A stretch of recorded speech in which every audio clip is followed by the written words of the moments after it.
I came home 3 days early and walked into my own cabin, to a stranger boiling pasta on my stove like she paid the mortgage.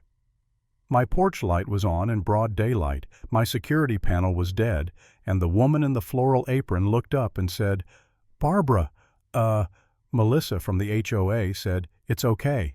For a half-second, I honestly wondered if I'd stepped into the wrong place, until I saw my family photo on the wall right where it's always been. The smell hit me first, garlic tomatoes, that warm, cozy Sunday dinner vibe, which is a great thing if it's your kitchen. If it's not, it feels like an intrusion you can taste. I work in residential security, so my brain doesn't do, maybe it's fine. It does details. The doorknob turned way too smooth, like it hadn't been shut for days, and that porch light, I never leave it on, not even by accident. Inside, it wasn't just someone cooking, it was someone living. Shoes lined up by my door like they belonged, a throw blanket I'd never seen draped over my couch, laundry hanging from the ceiling fan like it was laundry day, and a lipstick-stained mug sitting on my table like it had a routine. My pulse started doing that heavy, angry thump that makes your ears hot. I moved toward the kitchen slow, not because I was scared, because I was trying not to explode. She was maybe in her 50s, short brown hair, floral apron that looked straight out of an old recipe book. When she saw me, the spoon clattered against the pot and her face drained white. "Oh my God," she whispered. You're not supposed to be here." I kept my voice low like I was talking to a rattlesnake. "Who are you? And why are you in my house?" Her hands gripped the counter so hard her knuckles went pale. "I'm Donna," she said, breath shaking. "Barbara, no." "Melissa Crane, the HOA president, said you'd be gone 2 weeks. She said it was safer for me to stay here than where I was." That name landed like a brick in my stomach. Melissa Crane, the woman who treated the neighborhood like her personal kingdom. I glanced at my security panel by the hall. Dead. Not armed, not disarmed, dead. And my systems don't just die unless somebody wants them dead. "You turned off my alarm," I said. Donna's eyes flicked down, guilty and hopeful at the same time. Melissa told me how. She said quickly. She said the Homeowners Association has master access for community safety. Master access. That's the kind of phrase people use when they want you to stop asking questions. My jaw tightened so hard it hurt. "Pack your things," I said. "You're leaving. Now." Donna's lip trembled, and before I could stop her, she called Melissa on speaker like this was some customer service dispute. Her voice cracked. "He's back. He's making me leave." Melissa's voice blasted out of the phone, loud, sharp, pissed off enough to carry through walls. "Do not let him force you out until I get there." I actually laughed, one of those cold, humorless laughs that comes out when you realize someone thinks they're in charge of your life. While Donna hovered near the stove, twisting her hands, I walked my cabin like a crime scene.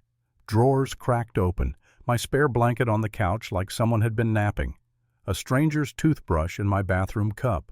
Every little thing was a fresh violation. Then I heard a car door slam outside. Footsteps on the walkway, fast and confident, high heels striking wood like punctuation. Melissa Crane didn't knock. She entered. She was in a stiff suit that screamed, "I'm important." Hair sprayed into place like it was laminated, chin tipped up like the air belonged to her. My porch light glowed behind her like a stage spotlight. Her eyes locked on mine and she didn't even blink. "Ethan," she said, ice cold. "You returned early without notifying the HOA. No hello. No how was your trip. Just a charge like I'd violated her rules." "Excuse me," I said. "This is my home. I don't need permission to come home." She slid a paper out of a folder and waved it like scripture. "Section 12.3, she said. Homeowners absent more than 7 days must notify the Homeowners Association for security purposes." I stared at it, then at her. I bought this place. I didn't sign away my rights. Her smile was thin and sharp. "Community living requires cooperation," she said. "You left the property vulnerable. I ensured it was safe." "Safe," I said, gesturing at Donna like she was a piece of furniture Melissa had moved in.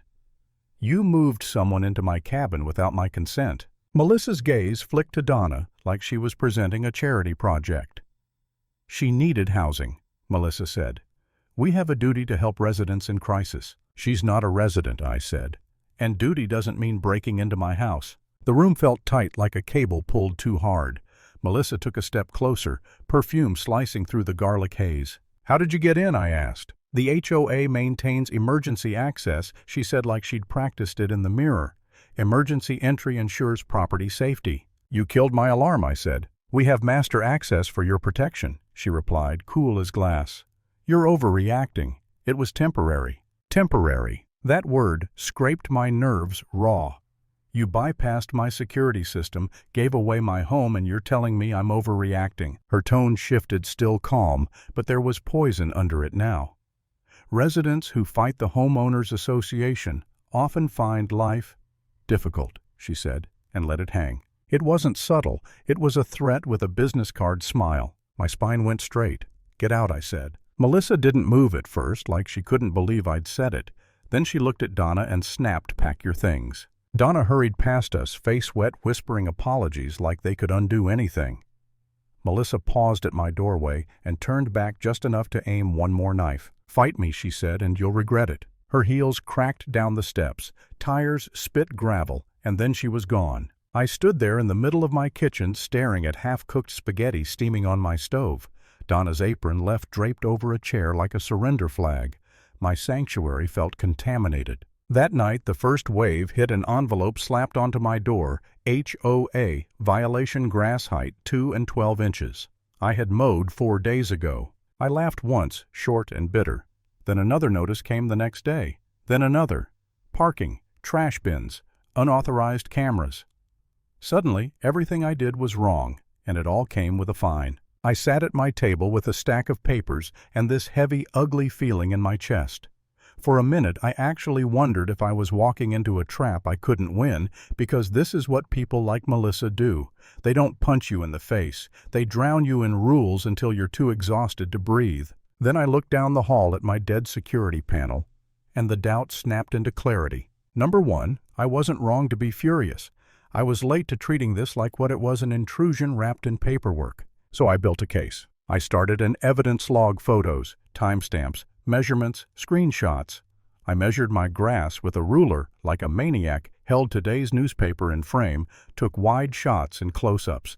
I saved every voicemail, every notice, every email. I wrote formal responses and CC'd every board member so nothing could disappear. Then I opened the HOA bylaws and read them line by line like I was combing a contract for a hidden blade. No master key authority, no blanket emergency entry, no language that gave Melissa permission to step into my home and disable my security, which meant she wasn't enforcing rules. She was inventing them. I started knocking on doors. Neighbors at first were cautious eyes darting voices low like Melissa might be listening through the walls. But once I said, "Did the HOA ever do a security check at your place?" people started talking. One woman told me she came home to her couch rearranged and a fee for emergency entry. Another guy said he found strangers had been inside liquor-missing drawers, disturbed. Someone else mentioned a $200 invoice labeled emergency occupancy. Emergency occupancy. That phrase made my stomach turn. Then Donna texted me late one night, and the message changed everything. Melissa charged me $300 a week to stay in your cabin. I stared at my phone, feeling my hands go cold. Because now it wasn't just control, it was profit. 2 days later, the board called an emergency meeting at the clubhouse.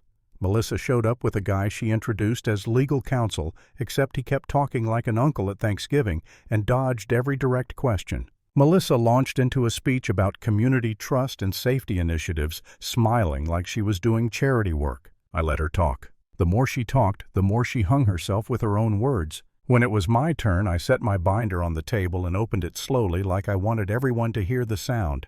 Photos, logs, notices, voicemails, and then bank records. I looked around the room.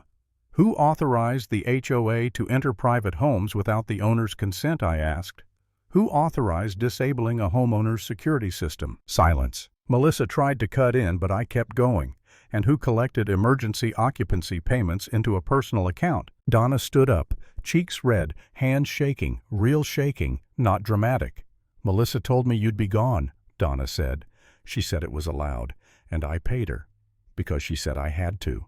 Melissa snapped, "You're lying." I slid the printed bank statements across the table. 2 months of payments, I said, same amount, same day of the week, straight into Melissa Crane's personal account. You could feel the room shift. The air got heavier. People stopped looking at Melissa like she was powerful and started looking at her like she was a problem. The vice president cleared his throat and said, "We need a vote." Melissa's face hardened, but her eyes flickered just once, the tiniest crack. The vote came down fast, 3-1. "Melissa Crane is suspended effective immediately," the vice president said. Melissa stood so abruptly, her chair scraped the floor. "This isn't over," she hissed, voice tight and furious, and stormed out like she could still intimidate the walls. A couple days later, she tried one last move, called the police, and claimed I'd been harassing her, even implied I had a weapon. The officers showed up, lights flashing, and I didn't panic. I handed them the binder. I played the voicemails. Donna, shaking again, told the truth right there. "She told me to lie," she said. "She took my money. She used his house." Melissa lunged for the binder like she could erase paper with her hands. One officer stepped between us, calm and solid, and that was the first time I saw Melissa realize she couldn't bully her way out. "Melissa Crane," the officer said, "you're under arrest for fraud, trespassing, and filing a false report." The cuffs clicked, and the moment that metal closed, the queen of the HOA stopped being a queen. She was just a person who thought a title gave her keys to other people's lives. Lesson: power loves silence, so don't give it any.